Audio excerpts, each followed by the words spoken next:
que en el grupo se animen a conversar y a establecer un nivel de participación sobre el tema. ¿De acuerdo? Vamos de acuerdo. ¿Listo? Muy bien. Vamos a trabajar. No.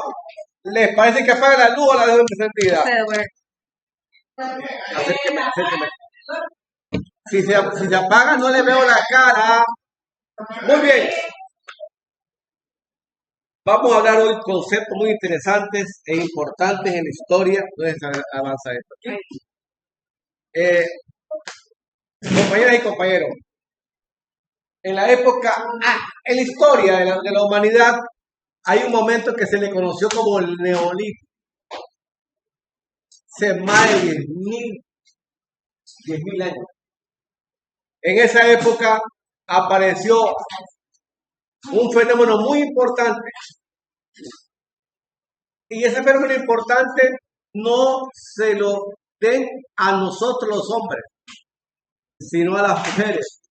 Porque fueron las mujeres quienes dieron el primer paso en esto que se llama la agricultura.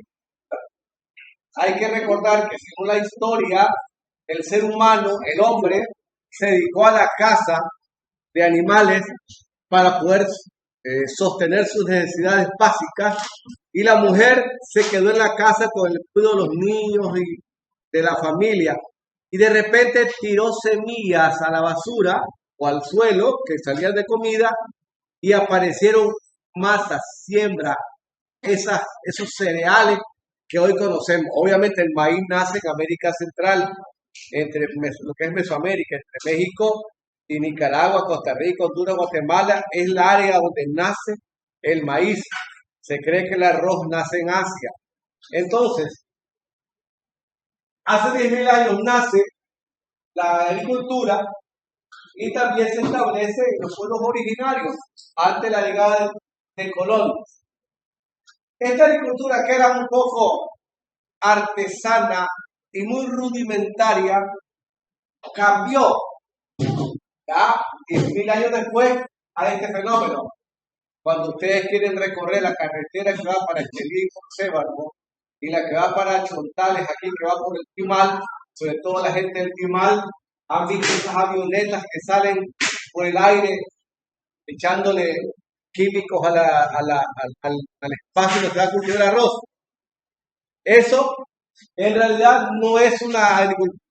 Pasar de la agricultura rudimentaria a ese nivel, pues es un paso bueno y malo, porque está habiendo una contaminación ambiental, y de ese arroz, al final de cuentas, es para un negocio de las grandes potencias económicas que hay en los países de América Latina.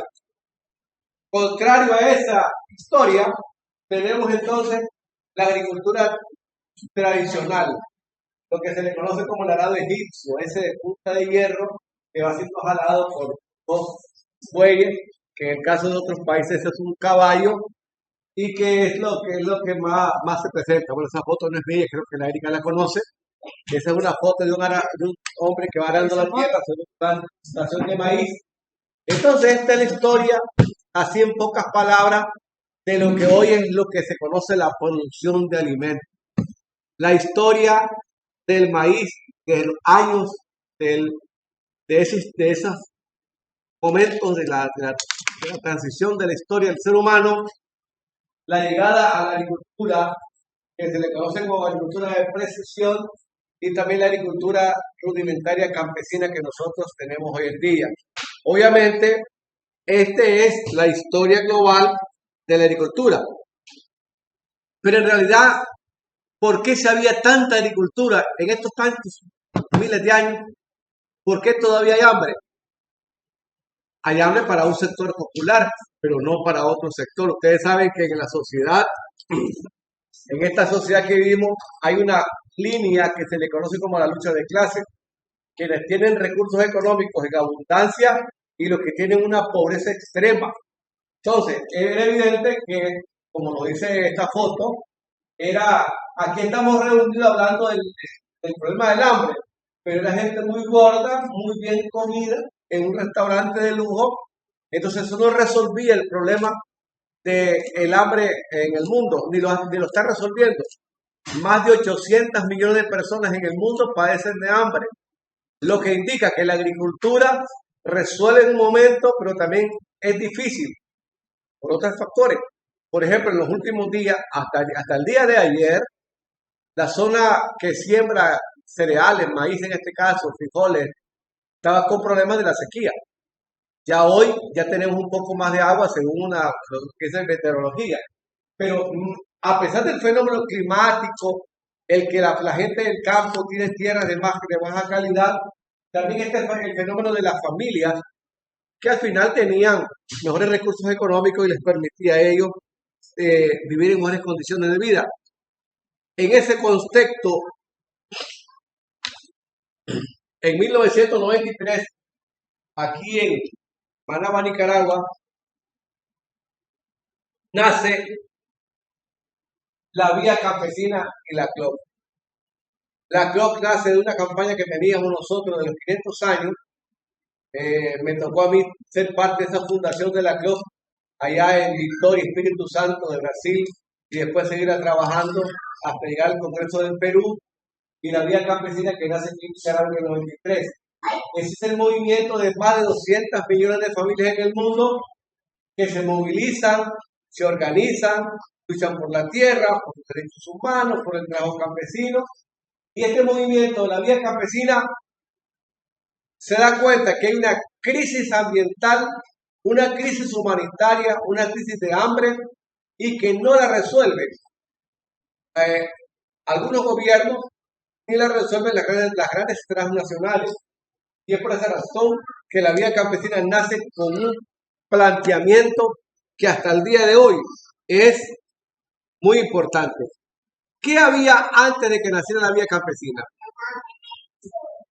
Después de la Segunda Guerra Mundial, en 1945, ya para 1948, Naciones Unidas crea el tema del derecho a la alimentación.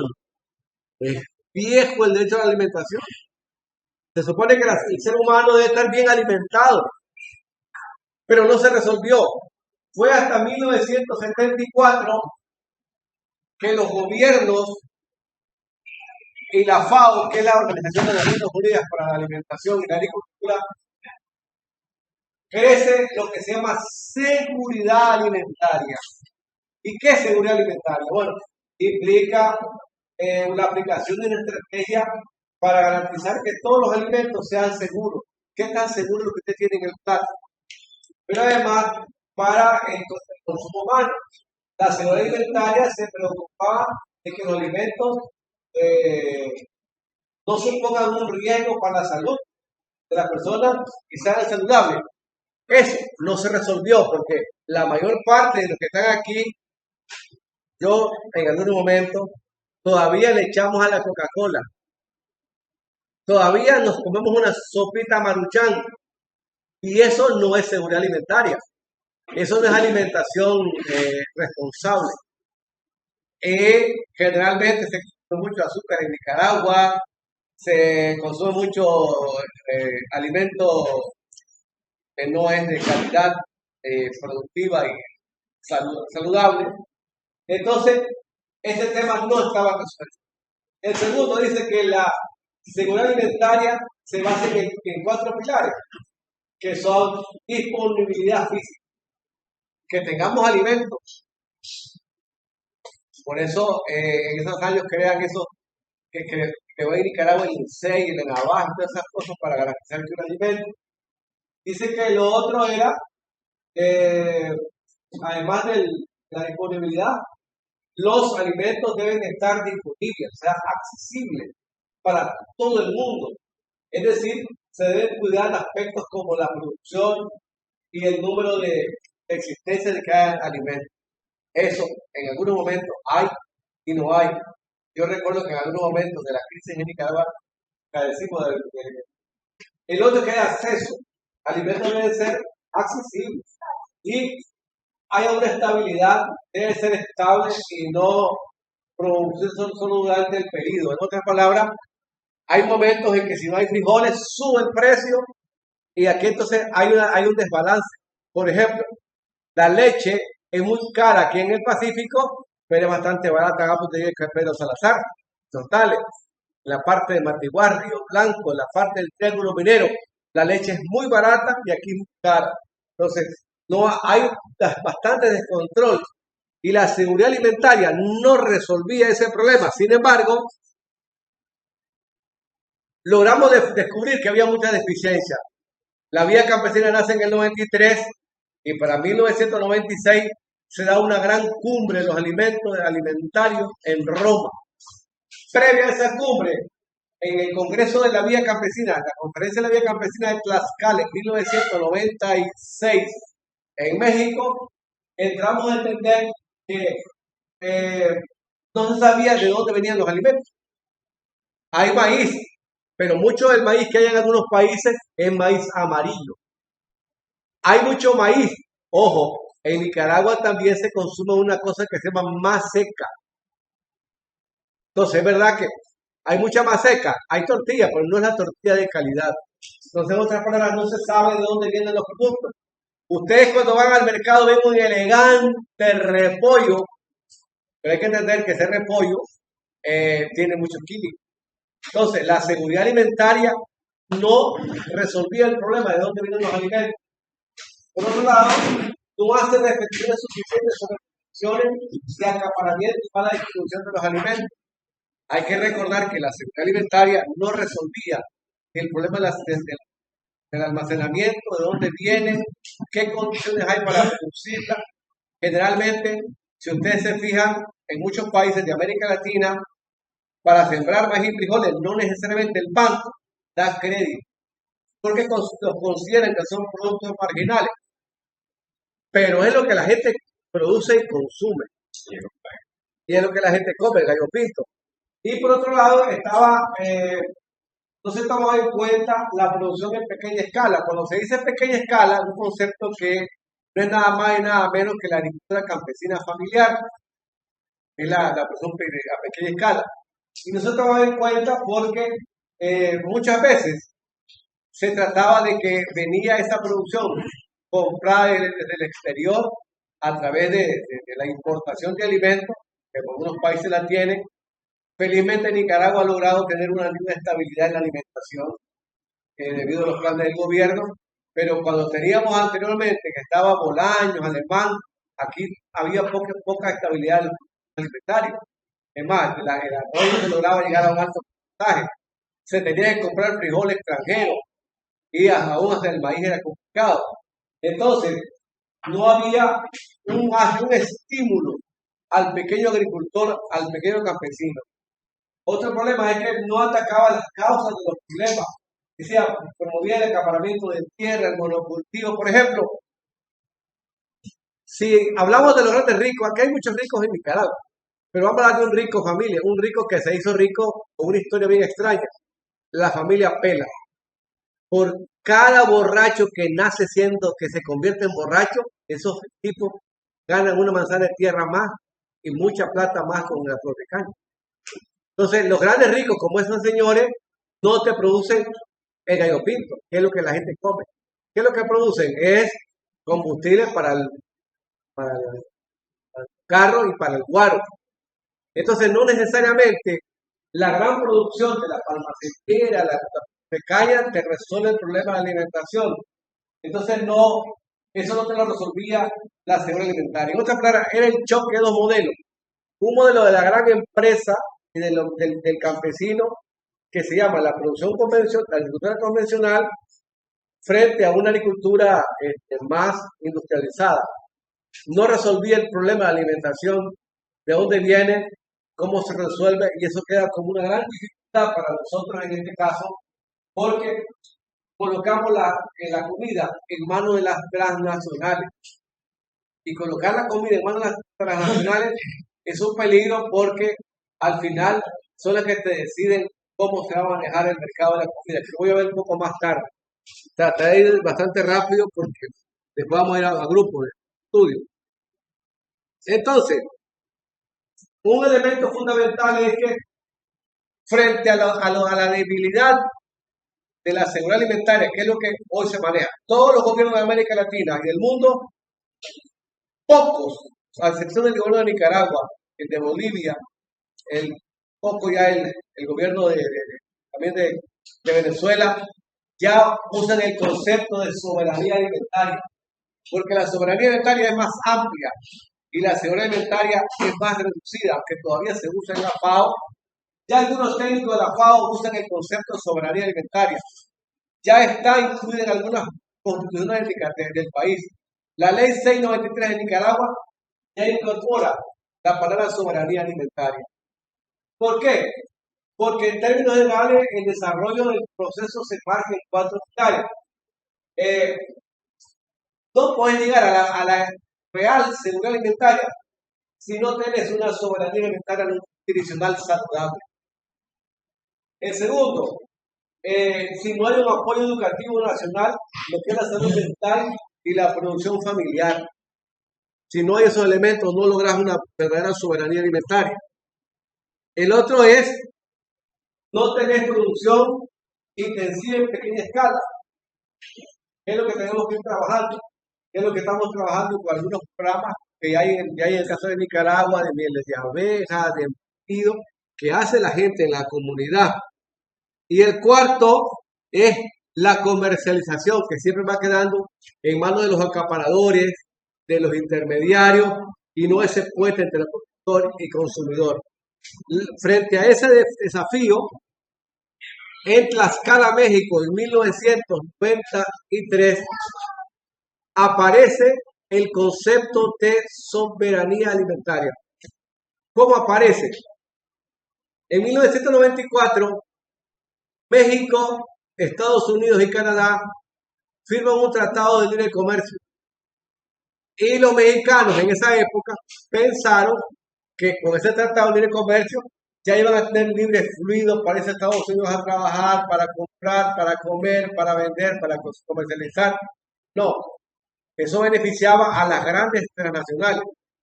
Le quitaba al maíz su verdadera esencia y cerca en esos días se dio un incidente en San Cristóbal de las Casas. Se levantó un grupo armado, que entonces le conoció como los zapatistas. Entonces México se encontró que ya no era un país de potencia mundial, sino que también tenía guerrilla, tenía conflictos, tenía hambruna y crisis. Y entonces los compañeros reunidos en el mes de abril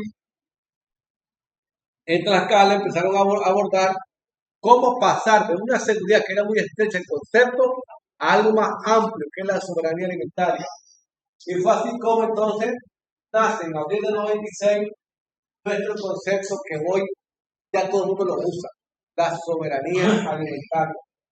Queda en otra palabra abordando la temática que está ocurriendo, pues, las condiciones, rechazar las condiciones económicas, políticas que las formas de sustento, determinadas a crear una economía legal basada en el respeto a la tierra, sobre la base de la economía alimentaria y de un comercio justo. En ese momento, la vía campesina que acababa de nacer, junto con la CLOC, entraron a este debate de cómo armar una soberanía alimentaria, que hoy justamente está cumpliendo 25 años esa creación autóctona del movimiento campesino en México y que hoy ya se ha convertido en una tendencia internacional.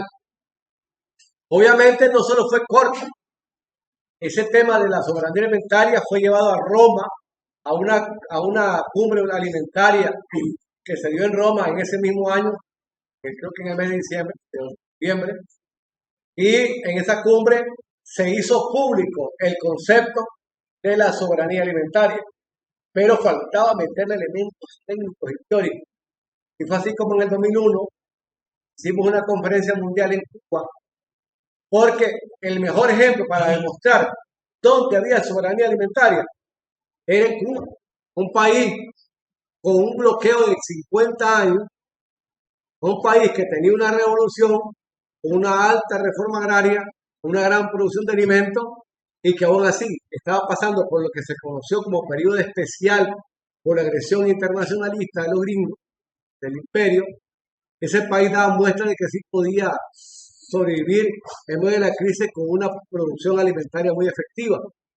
Entonces nos concentramos en La Habana, Cuba, un grupo de líderes de varios pueblos, que por cierto, en esta reunión estaba el comandante Miguel Castro, y ahí se le dio más insumo al concepto de la soberanía alimentaria. Y no solo se incorporaban los productores, también los pescadores, los indígenas, los trabajadores del campo que producen alimentos. Ya había entonces ya una discusión más importante. Esta declaración se dio el 21 de septiembre y ahí se dio como el derecho de los pueblos a definir sus propias políticas y estrategias sustentables de producción y distribución como alimentos que garanticen el derecho a la alimentación de toda la población. Rompía con el concepto estrecho de la seguridad alimentaria y le daba un elemento más amplio, más fuerte, que contemplaba que no podía haber soberanía alimentaria si no había reforma agraria, si no había una producción agroecológicamente realizable que contradijera lo que es el tema de los efectos del cambio climático. Pero no solo fue allí. El tema siguió en un recorrido largo, hasta Nielenio. Por eso hoy Vía Campesina está conmemorando estos 25 años en lo que es la soberanía alimentaria y como una construcción colectiva, con principios, con objetivos, en donde los principios ya no se negocian, se defienden y no se negocian. Al contrario, se hace una propuesta de estrategia que deberá ser abordada en todas las cumbres alimentarias que se hagan en el planeta. El tema de la soberanía alimentaria ya es una realidad que contempla, definir, que debe ser efectiva para que en realidad lleguemos a la seguridad que se plantean los gobiernos y la FAO. Hasta ahí no han llegado, porque la soberanía alimentaria es más amplia y tenemos que trabajarla desde abajo con los sectores productivos. En Nieleni es el nombre de una mujer africana en un país que se llama Mali. Hay un lugar como a 4 horas del aeropuerto de la capital de Mali. Hay un centro de capacitación que se llama Nieleni. Ahí nos reunimos varias veces, la Vía Campesina, para garantizar más conceptos de la soberanía alimentaria. Uno era alimentación sana y rica para todos, vida y trabajo digno para los pueblos del campo. Los pueblos como protagonistas, las relaciones de equidad y de respeto y para enfriar el planeta. Eran como los temas centrales que le daban un cuerpo teórico a la soberanía alimentaria, ya más como un derecho, como una realidad que había que seguir desarrollando en este caso desde la Vía Campesina. Después de Nieleni, ¿qué alcance hemos tenido? Ustedes saben, no podemos hablar de la soberanía alimentaria si no hablamos de una reforma agraria. Uno de los problemas graves que todavía tienen muchos países, dado de Nicaragua también, es que no se ha completado una fase total de la reforma agraria. Nicaragua tuvo en el 79, 80, 82, por ahí, una de las mejores reformas agrarias del mundo. Una de las mejores reformas agrarias del mundo. La reforma agraria que promovió el Frente Sandinista aquí en Nicaragua en el 80, con el respaldo del Popular. Estaba la ATC. Pero 40 años después, todavía hay sectores que necesitan tierra. Una juventud que está emergiendo, que dado no tiene tierra, que necesita tierra. Entonces, si esto es en Nicaragua, que hubo reforma agraria, es difícil el tema.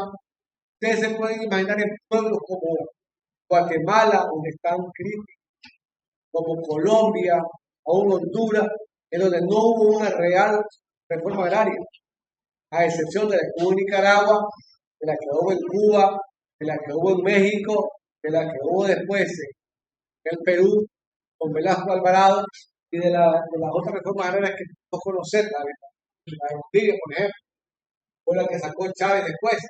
Entonces, le dio elementos centrales a la reforma agraria y a la agroecología. Entonces, la soberanía alimentaria, no puede haber soberanía alimentaria si no hay agroecología. porque es una producción que va en correspondencia a la crisis, al sistema actual que estamos viviendo. Y la soberanía alimentaria es la única que puede alcanzar todas las etapas de la cadena agroalimentaria de la producción, porque la producción, la distribución y el intercambio, toda esa cadena productiva pasa a ser crucial para lograr una verdadera reforma agraria. Y eso es lo que ahora estamos pensando. Probablemente hay países donde esto es más difícil, más crítico, pero por lo menos aquí en Nicaragua tenemos que tratar, porque aparece un nuevo elemento en la soberanía alimentaria y es el tema de la resiliencia, que es la capacidad de la tierra, del ambiente, a sostenerse en el contexto en el que estamos viviendo, de que hay crisis ambiental, hay sequías, hay dificultades con los inviernos y los veranos, pero no solo la resiliencia desde el punto de vista de qué capacidad tiene el suelo que estamos produciendo, sino la resiliencia del ser humano, la resiliencia del ser humano para enfrentar el virus que está en esta realidad. Si ustedes se fijan, el COVID lo tenemos en el ambiente, pero si la persona no está resiliente, su alimentación está bastante débil, puede tener más dificultades, además de los otros problemas que tienen que ver con los problemas de salud que acá aquí tiene de manera histórica. Entonces, cuando se habló de la seguridad alimentaria y la derecho a la alimentación, se habló de estos temas. Y cuando la contrarrestamos a la soberanía alimentaria, vemos que la soberanía alimentaria fue más amplia en el desarrollo, porque habló de los derechos de los pueblos y las comunidades a definir su forma política, habló de la construcción social y cultural, y se basa en el derecho a la alimentación y la producción no negociable. En cambio, la seguridad alimentaria era más en la parte del aspecto físico, económico, qué tan seguro lo que tenés en el plato, no importa. De repente hay una sequía en un pueblo, en un país, y viene el maíz amarillo de Estados Unidos. ¿Saben ustedes que en Estados Unidos el maíz amarillo es forrajero? Es para animales. Pero aquí cuando hay crisis la gente se lo come. Entonces, al final, en este choque de dos modelos, hemos aceptado lo siguiente: para que haya seguridad alimentaria real, como lo plantearon los gobiernos, tiene que haber soberanía alimentaria, y es la que nosotros estamos promoviendo en estos 25 años. Ahora, obviamente, la crisis en el mundo, ahí está. Hasta el año 2015 había una cosa que se llamaba Objetivo de Desarrollo del Milenio. Se fueron todos los gobiernos a Naciones Unidas a analizar ese tema y no resolvieron el tema del hambre. Entonces se reunieron en el 2015 y se inventaron otro concepto, los ODS. No pueden haber objetivos de desarrollo sostenible, que se llama objetivos de desarrollo sostenible, si no tienen soberanía alimentaria. Y ese es el problema gravísimo que presentan muchas organizaciones y muchos países en el mundo. Porque está hablando de que del 2015 al 2030 nosotros tenemos que resolver 17 objetivos de desarrollo sostenible. También se le conoce como la Agenda 2030. En otras palabras, del 2015 al 2030, 15 años. ¿Ustedes creen que en 15 años Honduras, Colombia, Mali, Uganda, Zimbabue puedan resolver el problema del hambre? Y ese es el debate que hoy tienen países de todo el continente, más de 197 países en el mundo. Se reúnen en Naciones Unidas para hablar siempre del objetivo de desarrollo sostenible. Bueno, en Nicaragua hay una aplicación que es el Plan de Desarrollo Humano, pero estos objetivos de desarrollo sostenible tienen que ver con el tema económico, social, ambiental, sostenible, tienen que ver con el equilibrio de la naturaleza, sociedad. Esos 17 objetivos están ahí pendientes y siempre estamos analizando. Y aquí tengo yo una gráfica de los famosos 17 objetivos. El primero, fin de la pobreza.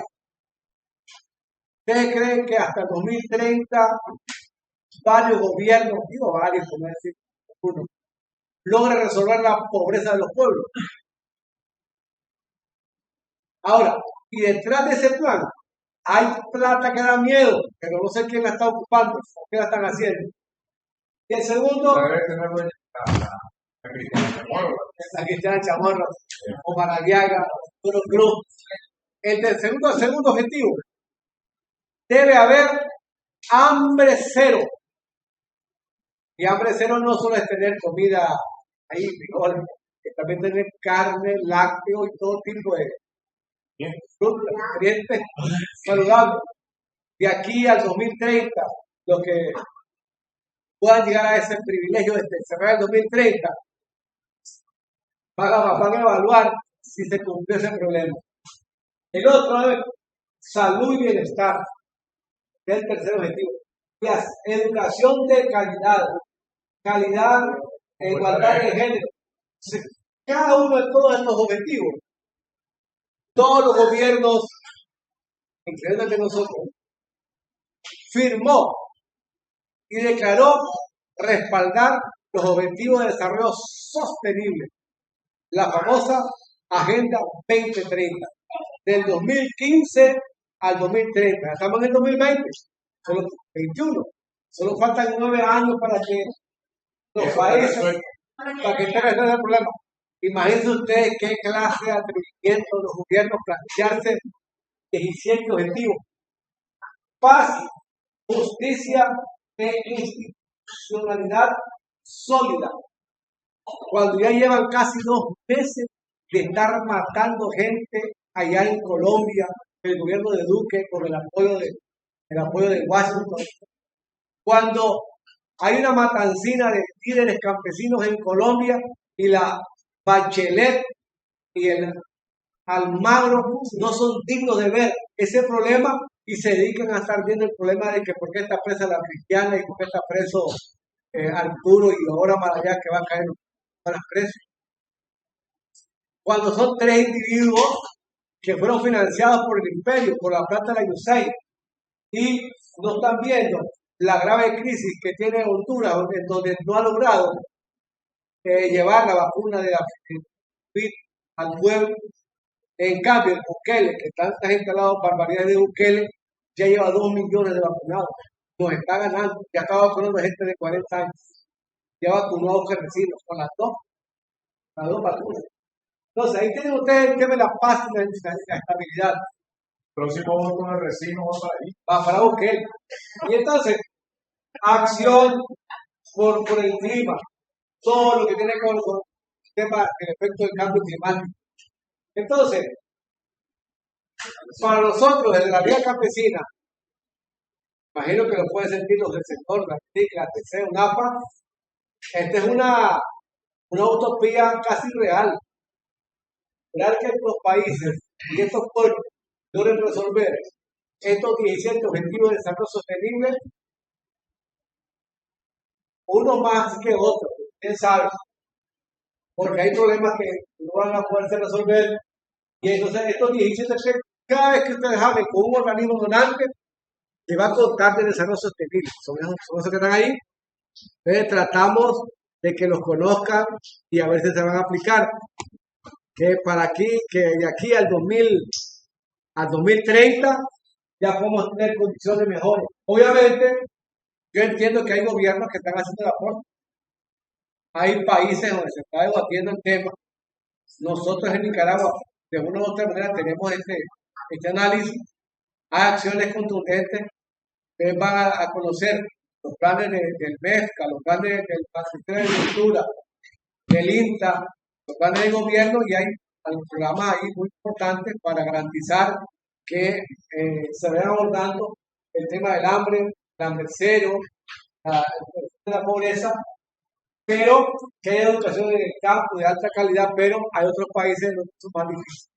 Por eso, soberanía alimentaria va vinculada también a esos temas tan importantes que tenemos que resolver en la actualidad. Pero hay otra cosa que también la contó Edgardo. También este año, el 18, se aprobó 10 años de la agricultura familiar campesina.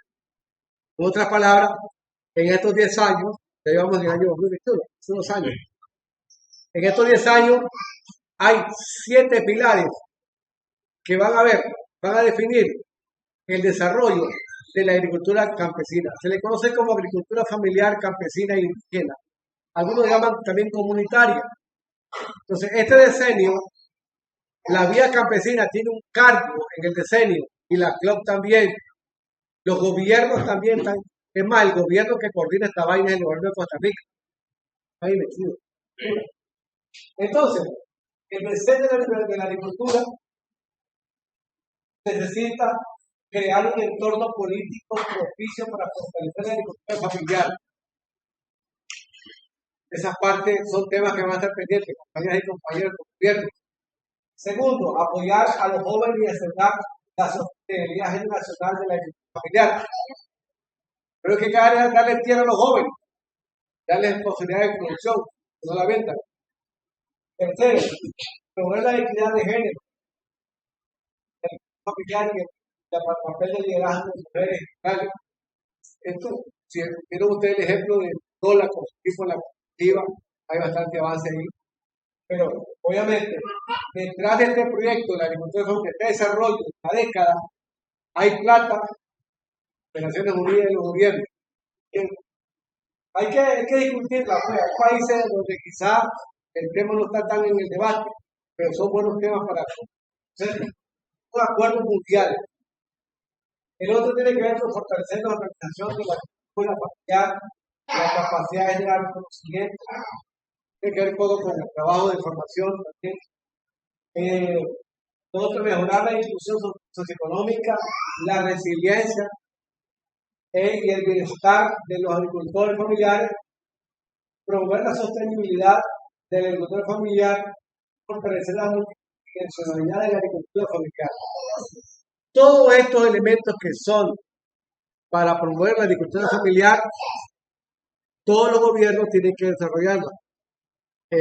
Nosotros aquí como ATC, creo que también ustedes como organizaciones cercanas, tenemos que conocerle en su momento, conversarla con el ministro de Agricultura, pero al final de cuentas, lo importante es que tengamos que conozcamos que estos acuerdos son prácticamente acuerdos que se hacen en Naciones Unidas. Y muchas veces el delegado que va del país firma, pero a lo mejor divulga poco, que seguirlo divulgando.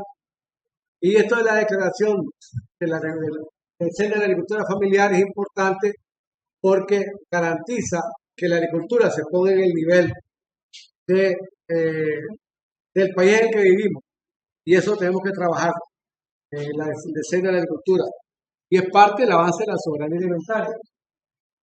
¿Por qué se le tiene que dar importancia a la agricultura familiar, campesina? Es que para sembrar maíz y frijoles tiene que ser por campesino, tiene que ser saludable, nutritiva y tiene que ser accesible y debe ser una producción que esté al alcance de consumidores. Y es lo que la gente debe comer casi diario, permanente. Y esta producción solo se hace desde el campo. Porque contrario al trabajo del campo, también está la alta tecnología, que se le conoce con el nombre de la digitalización de la agricultura de precisión a la agricultura 4.0. Cuando ustedes andan jugando con el Internet, se dan cuenta que el Internet entra en una lógica del 2.0 y que ahí están todas las aplicaciones, los sistemas del Internet que estén en manos pues, de las cadenas de Tigo, de Monte, de Claro, de varias empresas más. Pues entonces la tecnología alta entra a un sistema que se le conoce como agricultura 4.0, que está más altamente desarrolladas y que no necesariamente resuelve el problema del hambre, pero que genera que este segmento no sean los campesinos de allá de la Dalia, ni los campesinos de allá donde vive Pedro Salazar, ni mucho menos los campesinos del Quimal, los que están usando esa tecnología. La 4.0 está en las esferas del alto poder económico de una familia muy privada, muchos privilegios, y que es la que al final recibe los recursos económicos internacionales y resuelve su estabilidad. Entonces, una agricultura familiar frente a una agricultura de alto desarrollo tecnológico y que inclusive la misma FAO, recuerden ustedes que la FAO se ha dividido en dos momentos históricos. Hasta hace un par de años la dirigía un líder revolucionario, digamos revolucionario, un líder progresista que se llamaba Graciano da Silva, brasilero, muy cercano al PT, que llegó a dirigir la FAO y acercó mucho a la sociedad civil a estas discusiones de estos temas. Pero hoy, el nuevo jefe de la FAO ya no es el brasilero, es un chino. Y el chino es de una lógica, de una alta capacidad que se le conoce como que la agricultura sea digitalizada o sea ya por internet. Más adelante les voy a explicar cómo es eso. Entonces, ya el chino está en ese nivel. Se aparta un poco la realidad de los pueblos que todavía no han llegado a ese nivel.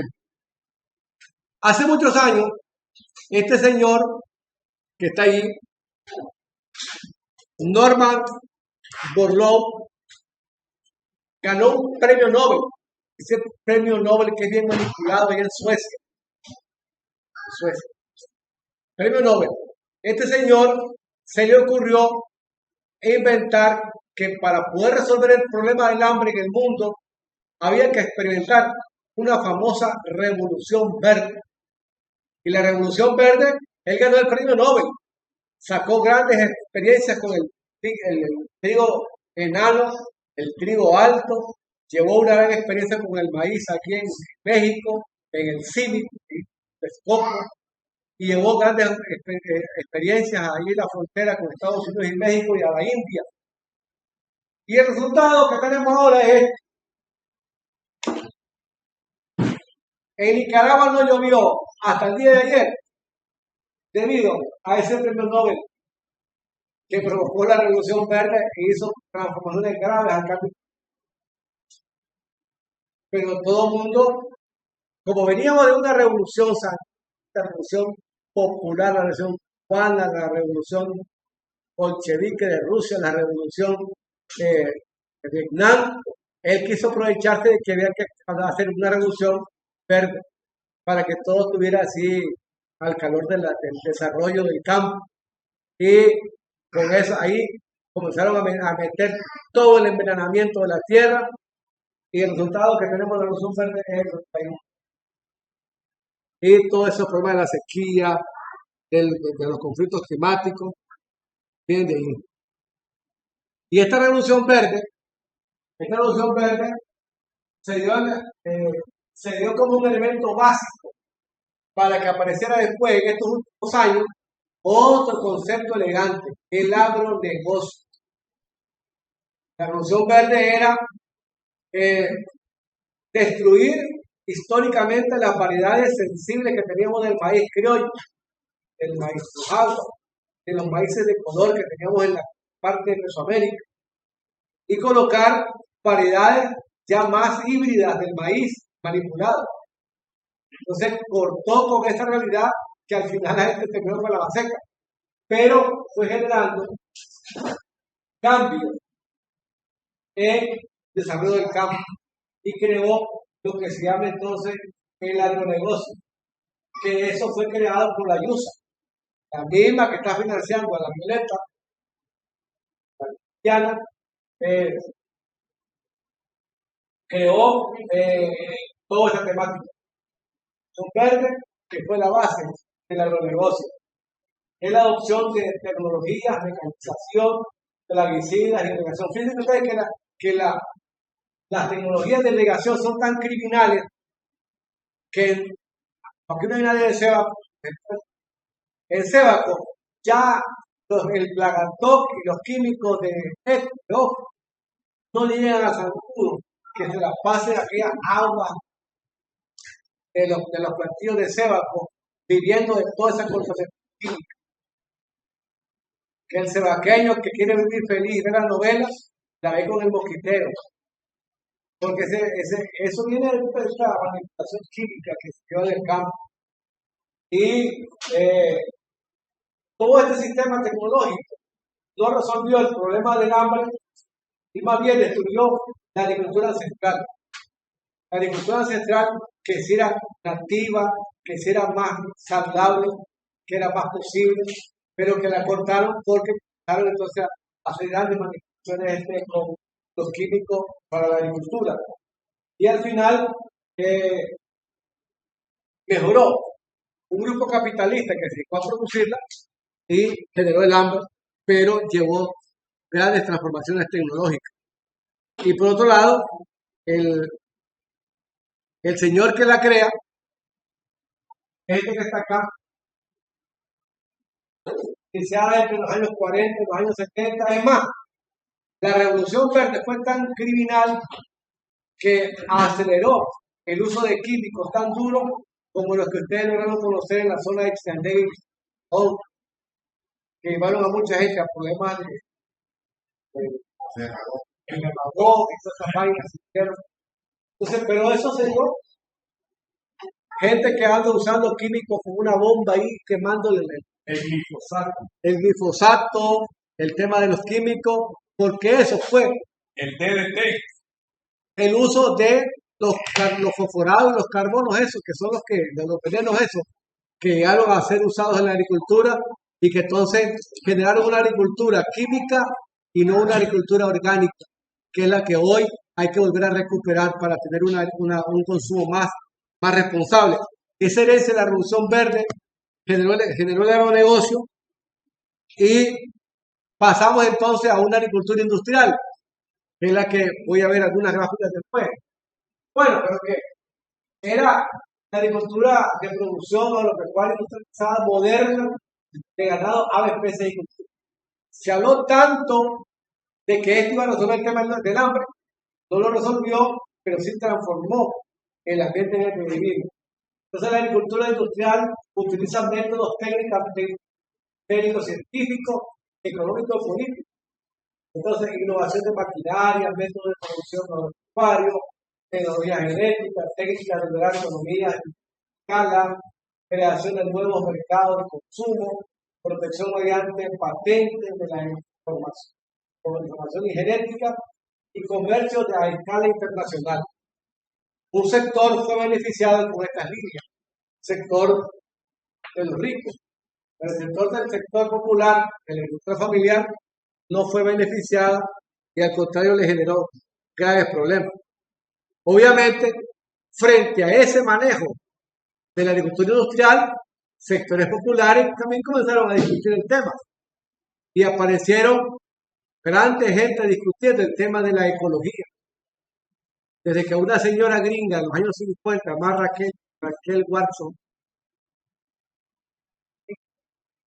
que escribió el libro La Primavera Silenciosa, cuando miraba que cómo se morían las aves cuando estaban picoteando animales en el suelo que estaban bien envenenados con químicos, comenzó entonces ella a escribir todo ese tema ambiental, que hacían los ambientalistas, y la ecología comenzó a ganar fama para poder recuperar. Lo ideal, toda esa teoría puede ser importante, pero lo ideal es que se recupere la producción ancestral.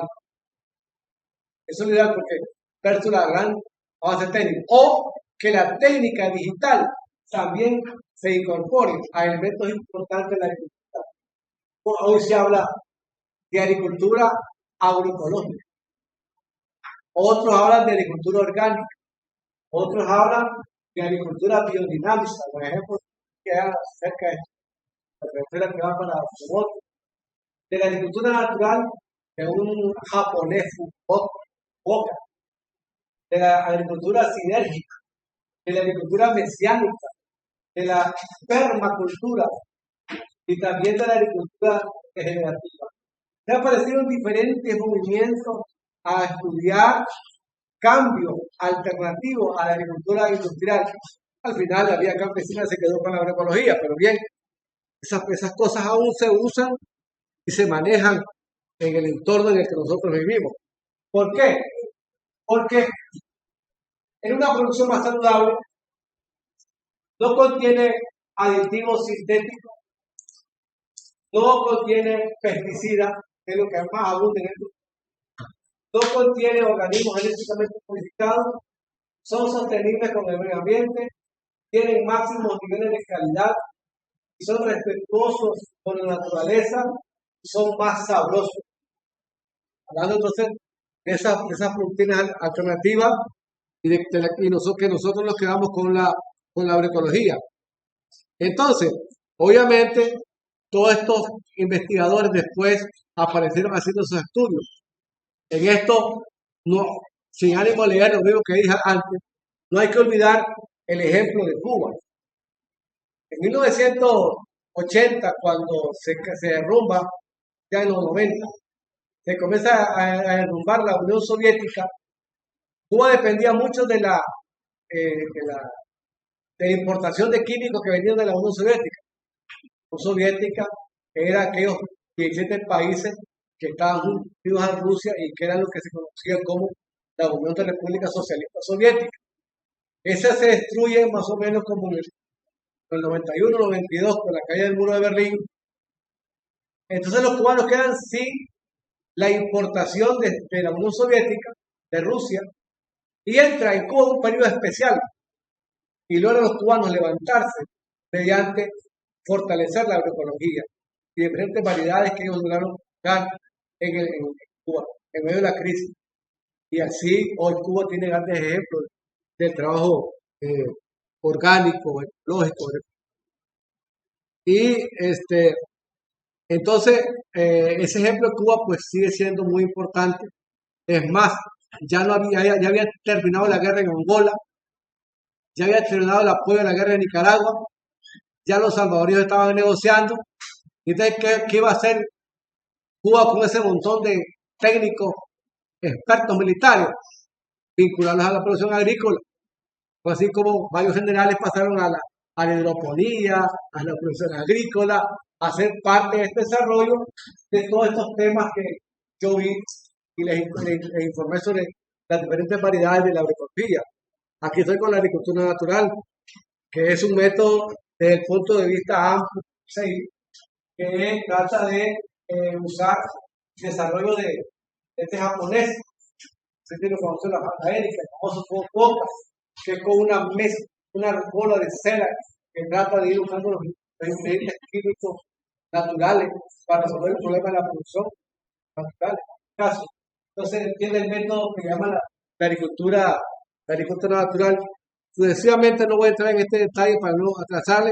Está la biodinámica, que fue creada por expertos alemanes que trabajan ahí.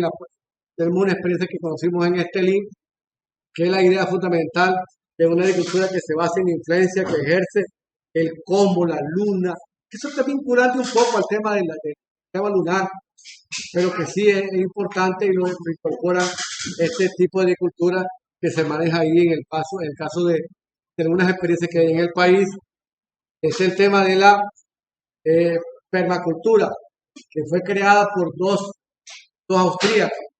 La permacultura inclusive es amplia porque habla hasta del espacio en el que uno vive, cómo tiene que moverse en el momento que está ese estudio. La construcción ya está vinculada a muchos vegetarianos, muchos veganos, que trata de conocer esta temática porque es el tema de la observación de la naturaleza, la alineación, con todo lo que tiene que ver con la observación.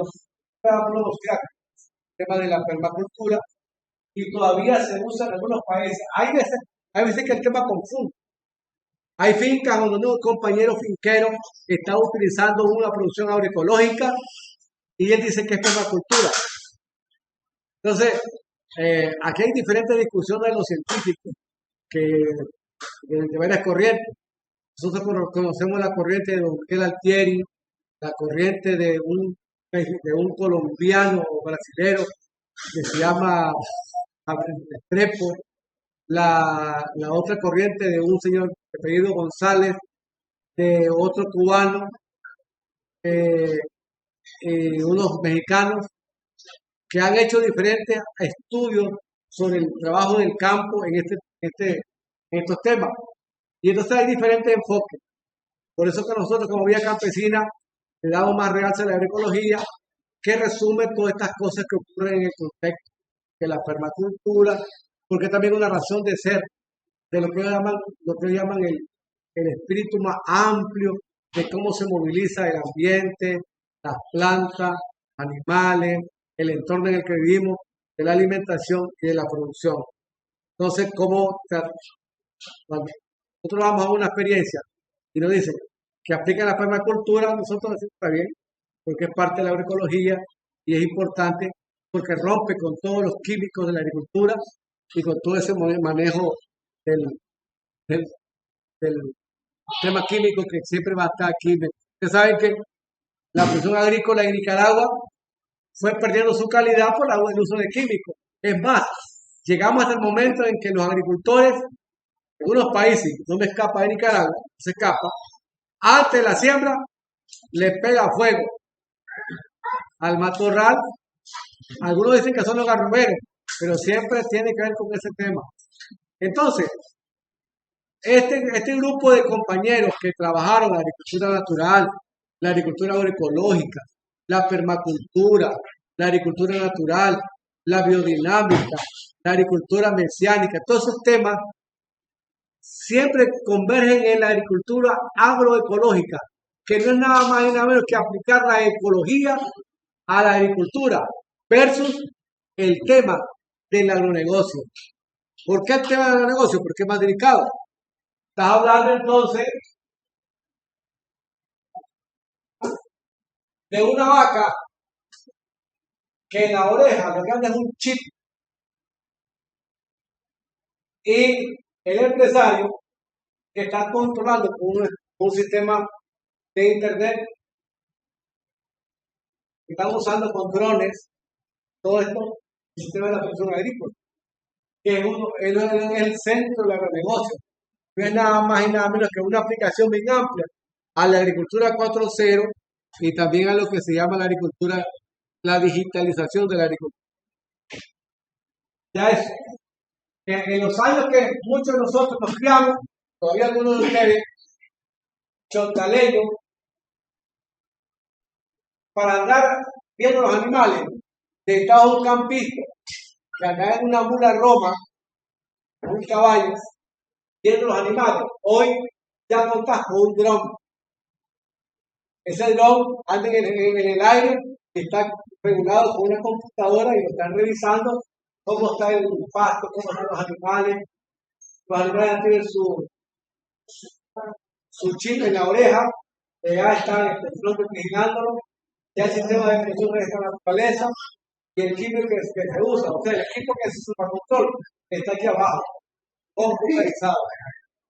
Entonces, ese tipo de agricultura no es la que nosotros movemos. Es más, yo sospecho que en Nicaragua es muy raro, esto se ve más en Argentina, en otros países altamente desarrollados, primero que en Estados Unidos, el desarrollo de las técnicas israelitas de producción. Aquí es menos, pero es el camino que le dicen a los ricos que tienen que hacer eso para que puedan lograr su nivel de desarrollo y al final queda todo bajo el control digital. Hay un organismo amigo de nosotros que se llama ETC Group, de nuestra amiga Silvia Ribeiro, que hicieron un estudio sobre cómo se usa este tema y cuáles son los efectos. Dice que en cada escalón de la cadena industrial encontramos que muy pocas empresas controlan la mayoría del mercado global. Sé que 4 mayores empresas de semillas y agrotóxicos tienen el 65 a 70% del mercado global. Cuando estaba Bolaño y nosotros aplicamos aquella famosa vagancia de Bolaño, el maíz libra por libra, entonces era un poco cercano a él. Claro, esto tiene más nivel, porque es que las nacionales, Bayer, Monsanto, Syngenta, Chemical de China, Corteva, Fusión de la DuPont y la Dow y la Versap, son los que controlan la semilla. ¿Por qué la semilla es suicida? Porque hace años la campesina reunía la mejor mazorca y iba escogiendo un país para plantar su semilla. Hoy, la variedad de producción es que esa semilla se muere una vez que te la comes y se la guarda no sirve para producir. Entonces, hay que estarla vendiendo cada año, cada circuito productivo a través de la empresa. Así que toda la genética avícola de aves está controlada por 3 empresas: Tyson, la W Group y la gente. Probablemente aquí en Nicaragua no tengan esos nombres, pero casi todas las casas comerciales son mozos de estas nacionales. Son mozos de las nacionales. De un pollo que se tiene que engordar en 4 semanas. De un novillo que está en una zona cerrada, que se engorda en 6 meses para venderlo al destazo, porque son productores de hormonas. Entonces usted habla de mucha gente que se puede tener dificultades de salud porque estamos comiendo comida manipulada genéticamente. Dice que 3 empresas controlan la mitad de la genética porcina, de los famosos chanchitos. Y ahí están las Genus PLC, las Top, la Norton, la Genesis, y también tecnofusiones comestibles. Mucha de la producción que ustedes ven en el mercado está siendo controlada por esas empresas. Probablemente aquí no tengan ustedes esas empresas, pero sí está Walmart, están varias que traen el mercado. Cuando uno va llegando a Chontales, ven un montón de anuncios, de rótulos de empresas, que no son estas empresas, pero son mozos de esas empresas, de las transnacionales, que son los que mandan la producción alimentaria. Entonces, tenemos que muchas empresas controlan el alimento. La mayor empresa de animales pecuarios, la GBS de Brasil, la Tyson Foods de Estados Unidos, la Cargill de Estados Unidos, ya Cargill, ahí en Nicaragua, con el saludo de nosotros. Y está también la Smith y la Group de China. Controlan el mercado. Aquí no está una sucursal que se llama Lala, que es la que se copa toda la leche, para el puro leche en polvo. Hay 7 empresas de comercio de granos que controlan todo el mercado. La Cargill, Costco, la ADM, la Bunge, la Lima, la Dreyfus, la Red Hot, la Cargill, la mayor transnacional en comercio de cereales a nivel cual ha escalado a ser la tercera empresa de cría de ganado avícola, piscícola y ganado. Esto es el que controla el mercado mundial. Por eso es que la agricultura familiar campesina está a punto de ser destruida, porque están las empresas grandes controlando el mercado mundial. Y ahora la producción aplica otra tecnología, que es la tecnología digital. La Erika habló de las nubes. Dijo la Erika, bueno, que la nube es importante para almacenar la información de nosotros, pero también en la nube se almacena la información de las grandes empresas con código para manejar la producción agropecuaria. De la nube, la inteligencia artificial, o su Big Data, para extraer y usar datos en cada paso del proceso agrícola. La GAFAM y la BAT han comprado supermercados y tiendas en línea en todos los países del sur. Ahí está Microsoft, Huawei, Bayer, programas para la digitalización de la pista, internet, de la vaca, etcétera, comercio de cereales, acuerdos para usar la blockchain, la Cargill, Bunge, Drake y otras. Ya está manejado la producción de alimentos y el Walmart y el mercado. Y del Walmart a la radio, a la televisión, al rótulo. Si te está dando a conocer la producción alimentaria que vos tenés que consumir. Esta es un poco la historia en la que ahora estamos 10.000 años después del nacimiento de la agricultura. Ahora, ¿esto resuelve el hambre en el mundo? Esto se llama agronegocio, no lo resuelve. Piensen ustedes que bueno, en el mundo, más o menos, el 70% de la población mundial se alimenta por redes de los pequeños campesinos y campesinas. El 70% de la gente compra de la producción campesina, porque solo el 30% lo hace la gran empresa. Y este 70% solo tiene el 25% de la tierra, tierra de calidad cultivable. Así que el 35 al 45% es cosechado por parcelas campesinas. El 15 al 20 por huertas urbanas, el 5 al 10 por pesca artesanal, el 10 al 15 por casi la gran producción de los ricos solo resuelve el 25% de la comida y el 70%, el 25% lo produce la agricultura campesina familiar. Y esto es la realidad que no resuelve el problema del hambre, porque al final es una producción más de cara al mercado internacional y a la manipulación del consumo.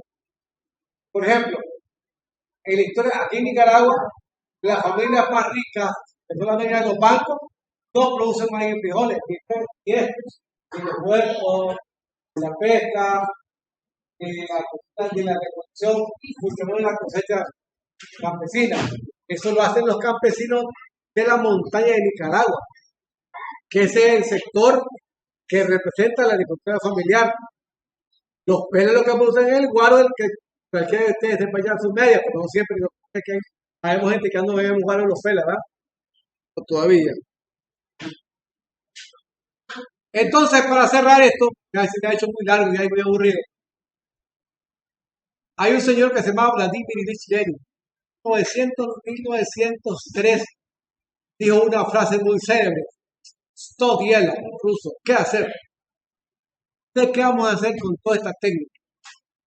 Obviamente hay que recuperar la agricultura tradicional, la agricultura campesina. Hay que recuperar y tomar en cuenta la capacidad que tiene el pueblo de la comida. En este caso, lo que tiene que ver con la agricultura campesina, el trabajo de la agricultura campesina en el campo. Eso tiene que ver con la agricultura. Entonces, hay que recuperar la agricultura ancestral.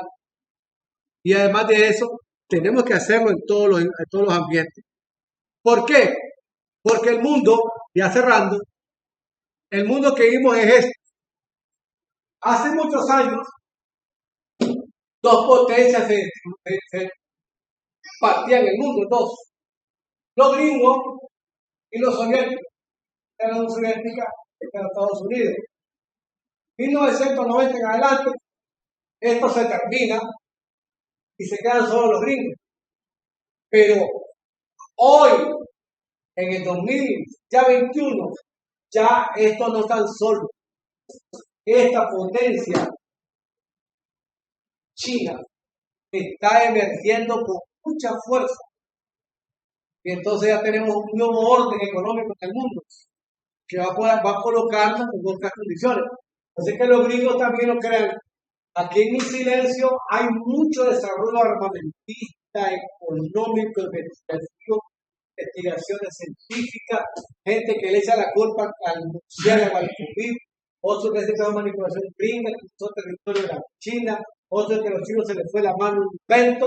Entonces, esta es una guerra que nosotros no la vemos, pero que sí existe entre estas dos potencias, que ya no es la Unión Soviética, pero que los asiáticos son una fuerza que se puede unir y hay cambios que se pueden ir ocurriendo.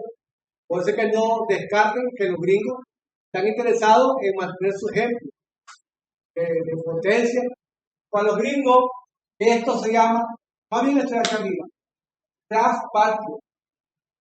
Entonces, cualquier señor que aquí aparezca haciendo cosas contrarias a lo que dice Washington, es un enemigo y ahí van a soltar cualquier cantidad de plata para manipular, llámese a Daniel Ortega o quien sea, o al mismo Bukele, o a Pedro Castillo, a Nicolás Maduro, al pueblo cubano o al pueblo boliviano, porque para ellos esto es traspatio y aquí no debe entrar nadie. Sin embargo, los chinos ya están en todo este conflicto.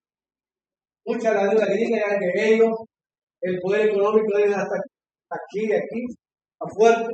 Y esa guerra viene, una guerra comercial, una guerra tecnológica, es una guerra científica, y en ese contexto nosotros estamos ahora. Por eso tenemos que darle importancia a los institutos agroecológicos. Queremos invitar a RIC y a SENOR que se incorporen al YALA, instituto agroecológico que tenemos en Santo Tomás, que lo estamos activando para la formación agroecológica. Y también tenemos ahí otras tareas para que podamos formar al pueblo. También tenemos que dar, además de la formación, formar militantes. Nosotros no podemos hacer agroecólogos que estén votando por la extrema derecha. Agroecólogos militantes de causas sociales, de la lucha de clases, militantes que les guste el tema revolucionario, o sea, ideológico. Y además tenemos varios YALA. Aquí en el continente americano tenemos el YALA, el Pablo Freire de Venezuela, con Marley. Tenemos el YALA mesoamericano, que es mamá, se llama Ishimuleo en Tierra de Maíz. Uno en Colombia, tenemos uno en Chile, tenemos una universidad campesina, YALA de Guaraní, de la parte de esta paraguaya, YALA amazónico, después de la chilena, Paraela, escuela de Cuba, nosotros YALA, que estamos creando una en Dominicana, otra en México y una en Honduras.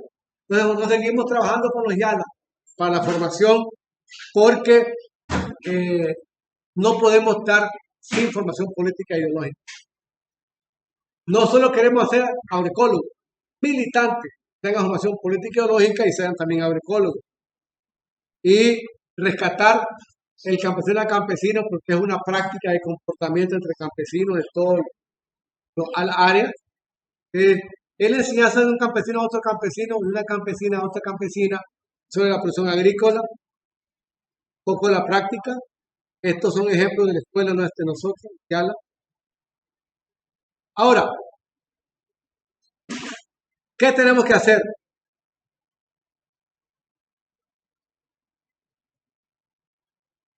Cerrando. Vivimos una pandemia. Entonces, tenemos que hacer esa pandemia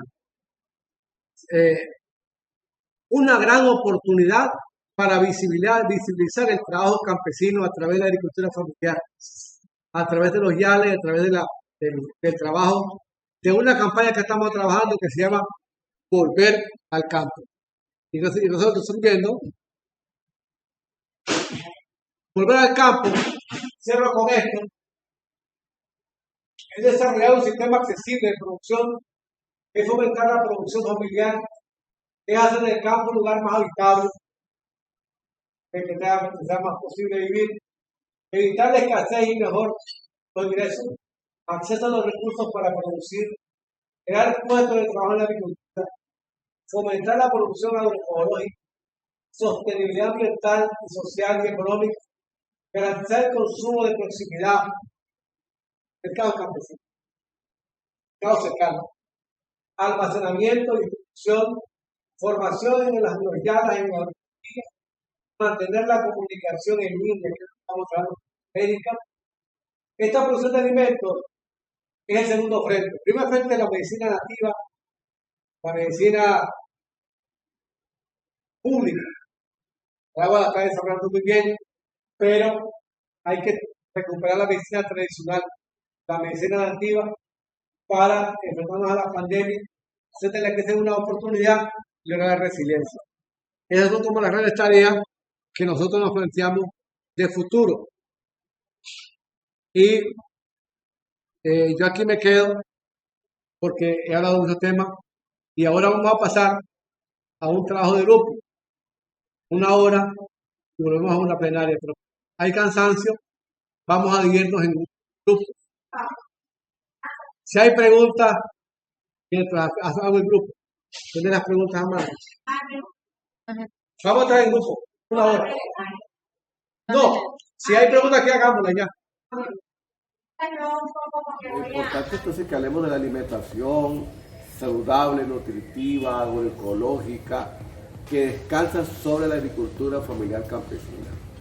Dentro de las cosas que hemos venido hablando, abordando y debatiendo, tenemos la diversificación de las parcelas. Es importante la diversificación porque no solamente debemos de tener maíz, solamente frijol, solamente hortaliza, sino que nosotros tenemos que tener un conjunto: maíz, frijoles, hortaliza, ganadería mayor y menor.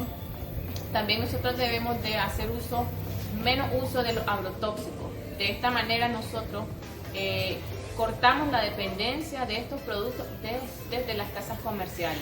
Y esto nosotros lo podemos sustituir haciendo uso de los recursos que tenemos en nuestras parcelas, haciendo abonos orgánicos, haciendo repelentes.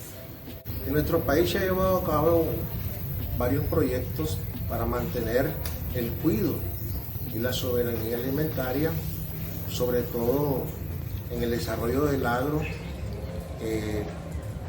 elaborando proyectos saludables, por ejemplo el bono productivo, que son capital semilla que se le entrega a los pequeños productores comunitarios, cooperativas, para que desarrollen sus cosechas dentro de sus parcelas de la manera más adecuada y óptima, sin la intervención y modificación de la semilla de manera manual por diferentes corporaciones.